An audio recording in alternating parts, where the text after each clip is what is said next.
25,000 పెట్టమని కొందరు, 28,000 పెట్టమని కొందరు, 22,000 పెట్టమని కొందరు. ఒక్కొక్క రైతు ఎకరానికి ఎంత పెట్టుబడి పెట్టిండో ఇంత పెట్టుబడి పెట్టి గంగపాలైనం సార్ అని వాళ్ళు మొత్తుకుంటా ఉన్నారు. మేము వేయకపోతే బాధ లేదు, కానీ కారణం ఏంది? రైతు బంధు మీద ఒక అరాకిరి. అది ఎప్పుడు వేస్తారో ఎప్పుడు వేయరో చెప్పకపోవడం, 7 ఎకరాలని 3 ఎకరాలని 4 ఎకరాలని దానిలో తొండి పెట్టి అసలు వస్తుందా రాదా ఒక కన్ఫ్యూజన్ గురి చేయడం రైతులను. నిన్న మొన్నటి దాకా ఇప్పటికి కూడా ఇంకా పూర్తిగా వేయలే రైతులకు, 100% వేయలే. ఇంకా దాని మీద ఒక పాలసీ లేదు, ధైర్యం లేదు, చెప్పే తెలివితేటలు లేవు. అదొక వైఫల్యం. అదేవిధంగా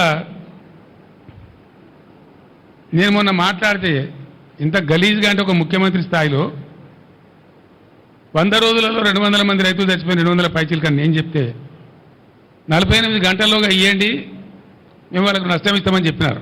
మేము 4 గంటలనే ఇచ్చినాం. ఇది లిస్టు 4 గంటలే.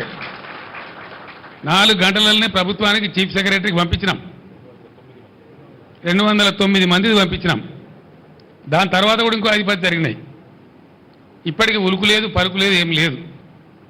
నేను డిమాండ్ చేస్తూ ఉన్నా, మీ అసమర్థత వాళ్ళు చచ్చిపోయారు కాబట్టి వాళ్ళకు తలా 25 లక్షలు వెంటనే నష్టపరిహారం చెల్లించాలి. ఆ ప్రభుత్వాలను, ఆ కుటుంబాలను పరామర్శించాలి. నేను మళ్ళా డిమాండ్ చేస్తూ ఉన్నా. లేకపోతే మాత్రం మీకు ఆ ఉసురు, ఆ పాపం తలుగుతుంది. మేము మాత్రం మిమ్మల్ని వదిలిపెట్టమని మనం చేస్తూ ఉన్నాం. రెండవది, పెట్టిన పెట్టుబడి పోయింది, వస్తుందనుకున్న పంట పోయింది. వాళ్ళు ఇలా ఆత్మహత్య చేసుకుంటామని మాట్లాడుతూ ఉన్నారు. నేను వద్దని వాళ్ళకి దండం పెట్టి చెప్పినాను. వాళ్ళకు ఖచ్చితంగా ఎకరానికి 25,000 ఇవ్వాలి.